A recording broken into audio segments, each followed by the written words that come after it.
वहीं एचएमपीवी के जो केसेस हैं भारत में कहां कहां और कितने हैं वो आपको बता देते हैं। यहां पर आपको बता दें, कर्नाटक में जो बेंगलुरु में है वो 2 केसेस सामने आए हैं। इसके अलावा दक्षिण के ही दूसरे राज्य तमिलनाडु की बात करते हैं जहां चेन्नई में 2 केसेस सामने आए हैं। इसके अलावा हम देख रहे हैं गुजरात में अहमदाबाद से भी एक बच्ची को यहां पर वो वायरस की चपेट में आई थी, लेकिन उसको अस्पताल से छुट्टी मिल गई। एक केस वहां आया है।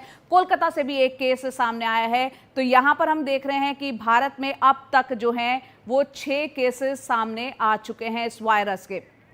अब साथ ही आपको बता दे रहे हैं कि कौन कौन सी सरकार किस तरह से यहाँ पर अब अलर्ट मोड पर आ चुकी है इस वायरस का। जब से जिक्र हो रही है, चर्चा हो रही है, कर्नाटक सरकार बीमारी को रोकने के लिए हर जरूरी कदम उठाएंगे, ये बयान सामने आया था कर्नाटक सरकार की तरफ से। इसके अलावा तमिलनाडु की सरकार में कहा है, क्योंकि वहां 2 केसेस चेन्नई से आए हैं, कि हालात को हम मॉनिटर कर रहे हैं। दूसरी तरफ अहमदाबाद से केस सामने आया था तो गुजरात सरकार ने जांच के लिए पूरे इंतजाम किए जा रहे हैं, ये बयान सामने आया है। महाराष्ट्र की बात करें तो महाराष्ट्र की सरकार जल्द पूरी डिटेल एक एडवाइजरी जारी करेगी। इसके अलावा आंध्र प्रदेश सरकार बाहरी राज्यों से आने वाले लोगों पर नजर रख रही है, उनका कहना है। ओडिशा सरकार ने कहा है कि हम किसी भी स्थिति से निपटने को तैयार हैं। तेलंगाना की सरकार ने कहा है कि हम अलर्ट हैं, मरीजों की निगरानी की जा रही है। वहीं राजधानी दिल्ली की हम बात करें तो दिल्ली सरकार संक्रमण बढ़ने की स्थिति में अस्पताल तैयार रहे हैं, ये कहना है दिल्ली सरकार का। और राजस्थान सरकार की बात करें तो उनका कहना है कि पैनिक ना हो, डरे नहीं, घबराएं नहीं, एहतियात के तौर पर हमारी पूरी तैयारी है। उत्तर प्रदेश की बात करना बेहद जरूरी है। उत्तर प्रदेश में महाकुंभ भी प्रयागराज में होना है। वहीं यूपी सरकार स्वास्थ्य विभाग की पूरी तैयारी है, यूपी सरकार का ये कहना है। केरल की सरकार का कहना है कि जो गर्भवती महिलाएं हैं, जो बुजुर्ग हैं, वो मास्क लगाएं। तो अलग अलग राज्यों की सरकारें एक अलर्ट मोड पर आ चुकी हैं, एडवाइजरी भी जारी कर रही हैं और लोगों से अपील भी कर रही हैं। तो यहाँ पर इस वायरस पर बातचीत करने के लिए हमारे साथ खास मेहमान भी जुड़ रहे हैं। डॉक्टर चंद्रकांत लहरिया, जो कि हेल्थ सिस्टम विशेषज्ञ हैं। बहुत बहुत शुक्रिया डॉक्टर चंद्रकांत हमसे जुड़ने के लिए। इसके अलावा डॉक्टर ईश्वर गिलाड़ा महासचिव हैं, वो हमारे साथ कुछ देर में जुड़ेंगे। लेकिन डॉक्टर राजेश पारिक को आप देख रहे हैं, डायरेक्टर हैं मेडिकल रिसर्च जसलोक अस्पताल के। बहुत बहुत शुक्रिया डॉक्टर पारिक, आपसे भी इस पर हम चर्चा करना चाहेंगे। मुझे याद है कि कोरोना टाइम में भी हमने काफ़ी उस वक्त में कोरोना की चर्चा की थी। डॉक्टर राजेश, सबसे पहला सवाल मैं आप ही से जानना चाह रही हूँ। भारत में इस वक्त 6 केसेस आ चुके हैं और इस वायरस को लेकर कई चिंताएं हैं, कई भ्रम भी हैं। आप क्या कहना चाहेंगे? आपने तो बहुत कुछ दिखाया है आपके प्रोग्राम में भी, तो डरने की कोई बात नहीं है। हमारे देश में 6 या 7 केसेस हैं। ये वायरस, जैसे आपने बताया, काफी समय से घूम रहा है दुनिया में, या 24 या 25 साल से। लेकिन जब लोग पुराने ब्लड सैंपल्स को देखते हैं तो शायद ये 1958 से, यानी 60 साल से ऊपर से घूम रहा है। तो इतना सीजनल वायरस है ये, जो हम कहते हैं कि टेम्परेचर सेंसिटिव है। तो ज़्यादा करके ये सर्दी, विंटर में आता है और समर तक जा सकता है, लेकिन वैसे भी पूरे साल भी आ सकता है, लेकिन ज़्यादा करके विंटर में आता है। तो ये इतने साल से घूम रहा है दुनिया में, हमारे देश में।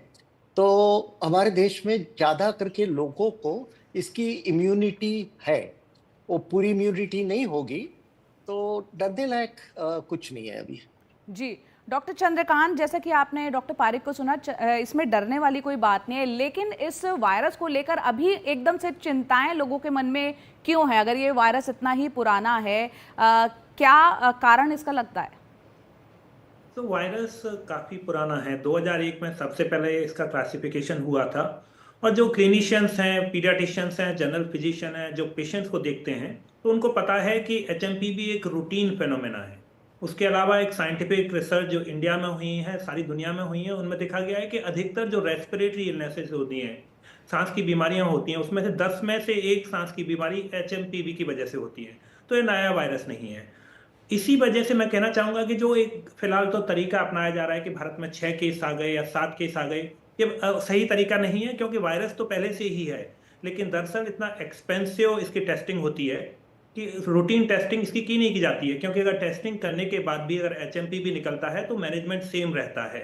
तो ऐसी परिस्थिति में टेस्टिंग नहीं की जाती और हम नहीं जानते, लेकिन जब भी टेस्टिंग की जाती है 1 in 10 आता है। एम्स से स्टडी हुई, जिपमर से स्टडी हुई है, तो वायरस पहले से उपलब्ध था। आता हूँ सेकंड पार्ट पे कि क्यों इस पर अधिक चिंता की जा रही है। मेरे ख्याल से ये थोड़ा एक्सेसिव रिस्पॉन्स है जो इंडिया में किया जा रहा है कि दरअसल काफ़ी सारे मीडिया में, बाकी दुनिया में इस पर इतनी अधिक खबर नहीं है, लेकिन इंडिया में जो हमारा रिस्पॉन्स है, जो अप्रोच है, वो थोड़ी सी एक्सेसिव प्रिकॉशन की है, उतनी ज़रूरत नहीं है और इससे लोगों में पैनिक भी आ रहा है। वायरस पुराना है, कॉमन है। एक अंतिम बात मैं कहना चाहूँगा जी। कि यूजुअली देखा गया है कि 5 साल तक की उम्र तक, जब हाँ। यूजुअली वायरस बच्चों को अफेक्ट करता है, जब तक बच्चे 5 साल के होते हैं तब तक 90 से 95% बच्चों में इसका संक्रमण हो चुका होता है और अधिकतर जी। असिम्प्टोमेटिक रहते हैं। और एक बार संक्रमण हो चुका होता है तो उसके बाद फ्यूचर में कभी एक्सपोजर होता है तो उससे असिम्प्टोमेटिक इलनेस रहती है, इसलिए किसी भी तरह की डरने की बात नहीं हो। अंतिम बात, ये न्यू वायरस नहीं है, इसलिए हम इससे प्रोटेक्टेड हैं। हमें इस बात पर नजर रखनी होगी कि जो चाइना से खबर आ रही है उसमें क्या वो नोवल वायरस है, लेकिन फिलहाल ऐसा कोई संकेत नजर नहीं आता, क्योंकि नोवल वायरस या न्यू वायरस होता है वो एग्जिस्टिंग टेस्टिंग किट से आइडेंटिफाई नहीं होता है। अगर ये एग्जिस्टिंग टेस्टिंग किट से आइडेंटिफाई हो पा रहा है तो उसका मतलब है कि वो ओल्ड वायरस है और चिंता की कोई बात नहीं। सर्दी का मौसम है, इसमें सारे रेस्पिरेटरी इलनेसेस बढ़ जाते हैं और फिलहाल यही एचएमपीवी के साथ हो रहा है। बिल्कुल। डॉक्टर ईश्वर गिलाडा भी, जो कि महासचिव हैं ओएमएजी, वो भी हमारे साथ जुड़ गए हैं। डॉक्टर ईश्वर, बहुत बहुत शुक्रिया हमसे जुड़ने के लिए। यहाँ पर आपने बाकी एक्सपर्ट्स को भी सुना, आपकी क्या राय है इस वायरस को लेके, खासतौर से जैसा कि आपने सुना डॉक्टर लहरिया कह रहे हैं ये पुराना वायरस है, तो पहले से ही लोगों में इम्यूनिटी बनी हुई है और ये पहले से ही मौजूद है यहाँ पर। ये पहली बार ऐसा लग रहा है कि ये पैनल पूरा कोहेसिव है, सबके ओपिनियन वही है। हम पहले तो बच्चों को डरा देते हैं, लोगों को डरा देते हैं और फिर बोलते हैं कि नहीं, डरने की कोई जरूरत नहीं है। तो जिस ढंग का माहौल फिलहाल बना हुआ है, हर जगह चीफ मिनिस्टर और हेल्थ मिनिस्टर मीटिंग कर रहे हैं, एडवाइजरी इशू की जा रही है। इसमें एडवाइजरी की क्या मतलब? क्योंकि फिलहाल 1-2 सीजन में वायरस आते हैं, ठंडी के मौसम में, और थोड़े वायरस आते हैं बारिश के बाद। इन्फ्लुएंजा ए है, इन्फ्लुएंजा बी है, आरएसवी वायरस है, माइकोप्लाज्मा वायरस है, ये खुद एचएमपीवी वायरस है, ये पहले से है। चाइना में भी फिलहाल मिक्स ऑफ वायरसेस चल रहे हैं, चाइना में भी खाली एचएमपीवी वायरस नहीं है। और किसी चीज को चाइना या पाकिस्तान का नाम लगा दो तो अपने आप में बहुत बड़ा इशू बन जाता है। तो इस ढंग का माहौल है, तो हमें ये जरूरत है कि हम चौकन्ने रहें। लेकिन चौकन्ना किसने रहना है? साइंटिफिक कम्युनिटी ने, गवर्नमेंट के डिपार्टमेंट ने। लोगों को चौकन्ना करने की जरूरत नहीं है। जब उस समय ऐसा मौका आएगा कि बहुत ज्यादा फैल रहा है और उसके वजह से बहुत ज्यादा मॉर्बिडिटी हो रही है, मॉर्टेलिटी बढ़ रही है, तब हमें चौकन्नी करने की जरूरत है। ये वायरस आता है, जाता है, छींक आती है, थोड़ा सर्दी हो जाती है, सर दुखता है, 3 दिन 4 दिन में डायग्नोसिस होने के पहले तो वो पेशेंट अच्छा हो जाता है। हमें खाली छोटे बच्चे जो 1 साल के 2 साल के नीचे, जिनकी इम्यूनिटी बनी नहीं है, या जो बुजुर्ग लोग हैं जिनकी इम्यूनिटी कम हो रही है, ऐसे जो इम्यूनिटी लोग हैं उनका ध्यान रखना है। जी, उनका ज़्यादा ध्यान रखने की ज़रूरत है, जिनकी इम्यूनिटी अभी डेवलप नहीं हुई है। जी, आप हमारे साथ बने रहें तमाम एक्सपर्ट। लेकिन यहाँ पर एचएमपीवी वायरस जो है, पूरी दुनिया में क्या हालात हैं वो आपको हम ग्राफिक्स के जरिए बताने की कोशिश करते हैं। चीन जो है, पहले सबसे बात करते हैं चीन की, जहाँ से ये चर्चा सबसे ज़्यादा शुरू हुई है। इस सीज़न में तेज़ी से संक्रमण यहाँ पर हम देख रहे हैं, एचएमपीवी वायरस वो बढ़ रहा है। इसके अलावा मलेशिया की बात करते हैं 2024 में और 2023 से, यहाँ पर 2023 से 24 की तुलना अगर करें तो 45% से ज़्यादा केसेस 2023 के मुकाबले 24 में बढ़े हैं इस वायरस के। कजाकिस्तान की बात कर लेते हैं, इस सीजन में यानी विंटर सीजन में, सर्दियों के मौसम में यहाँ 30 नए मामले सामने आए हैं। इसके अलावा अपने देश भारत की हम बात करें तो यहाँ पर कुछ केस मिले हैं, अभी तक 6 उनकी संख्या बताई जा रही है। निगरानी यहाँ पर बढ़ा दी गई है, भारत में तमाम सरकारें, राज्य सरकारें भी अलर्ट है। अमेरिका की बात करें तो सर्दियों में संक्रमण बढ़ने का एक वहाँ पर ट्रेंड रहा है। तो ये पूरी दुनिया में स्थिति हमने आपको बताई कि एचएमपीवी वायरस को लेकर क्या कुछ है।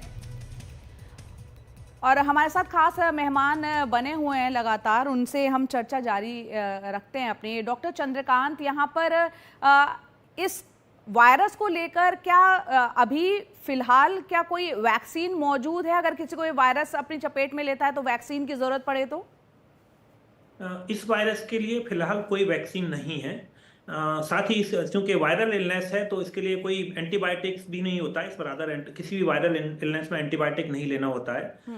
HMPV के जो सिम्टम्स होते हैं किसी भी कॉमन कोल्ड या फ्लू की तरह होते हैं, जिसमें रेस्पिरेटरी सिंसाइशियल वायरस हो गया, इन्फ्लुएंजा वायरस हो गया, कि व्यक्ति को बुखार आता है, खांसी होती है, सांस लेने में कभी कभी गंभीर स्थिति होने पर दिक्कत होती है, रनी नोज होती है। तो इन सब अधिकतर ये जो कंडीशंस होती हैं सेल्फ लिमिटिंग होती हैं, व्यक्ति अपने आप ठीक हो जाता है। और रेयर केस में कि गले में घरघराहट और छाती में घरघराहट वगैरह हो सकती है, उस केस में अस्पताल में लेके जाना पड़ता है। लेकिन मैं फिर से दोहराना चाहूंगा कि ये ओल्ड वायरस है, इसमें अधिकतर लोग एक्सपोज हो चुके हैं। क्योंकि इसमें इतनी गंभीर इलनेस की संभावना नहीं होती है, तो इसको अभी तक वैक्सीन के लिए प्रायोरिटाइज नहीं किया गया है। साथ में वायरल इलनेस के ट्रीटमेंट है। कि एक बात कहने की है कि ऐसा नहीं है कि इसके जांच करने के लिए टेस्टिंग सर्विसेज नहीं है। इसको इजीली जो काफी कम्प्रिहेंसिव वायरल टेस्टिंग होती है, उसमें HMPV टेस्टिंग एक कॉमन प्रक्रिया है। लेकिन होता यह है कि HMPV टेस्टिंग का जो अगर हम इसको भी इंक्लूड करना चाहते हैं तो उसकी कॉस्ट हाई होती है, तो इसकी टेस्टिंग आसानी से अवेलेबल है। बिल्कुल और डॉक्टर, अंत में एक बात और मैं जी जी जी उनको भी एक बात जोड़ लेते हैं। यहाँ आपने डॉक्टर साहब को सुना, डॉक्टर राजेश, यहाँ टेस्टिंग को लेकर क्या ये टेस्ट इतना महंगा है कि हर किसी की पहुंच में नहीं है, वो सस्ता होना चाहिए, ऐसा लगता है? जी देखिए, ये टेस्टिंग सस्ता होता है जब इसका ज़्यादा प्रयोग होता है। लेकिन अभी RT-PCR जो टेस्ट है, जो टेस्ट हम लोग पहले कोविड के लिए करते थे, कोविड-19 के लिए जी ज़्यादा करके हम सब लोग ने टेस्ट किया है, वही टाइप का टेस्ट है। लेकिन अभी इतना डेवलप हो गया है कि 9-10 वायरस उसमें हम पहचान सकते हैं। ज़्यादा करके टेस्टिंग क्यों नहीं हो रहा है? क्योंकि देखिए, ये 4-6 दिन में इसका जो सिम्टम्स है वो निकल जाते हैं। तो समझो किसी को सिम्टम्स हो गए, टेस्ट मंगा लिया, टेस्ट किया, उसका रिपोर्ट आ गया, तब तक ज्यादा करके लोग ठीक भी हो जाते हैं। लेकिन इसका अर्थ दूसरा क्या है जया जी? क्योंकि हम लोग इतना टेस्टिंग नहीं कर रहे हैं, तो शायद 7 केसेस से ज्यादा केसेस है हमारे देश में, शायद बहुत ज्यादा हो सकती है। तो हमको सिर्फ सावधान रहना चाहिए, तो हमको टेस्टिंग, ज्यादा फिक्र नहीं ट्रीटमेंट और करनी चाहिए। ट्रैक करना, ये तीनों चीजें TTT जिसे कहते हैं, बहुत जरूरी है। डॉक्टर यहाँ पर पारिक, डॉक्टर चंद्रकांत और डॉक्टर ईश्वर, आप तीनों का बहुत बहुत शुक्रिया इतनी अहम चर्चा हमारे साथ करने के लिए।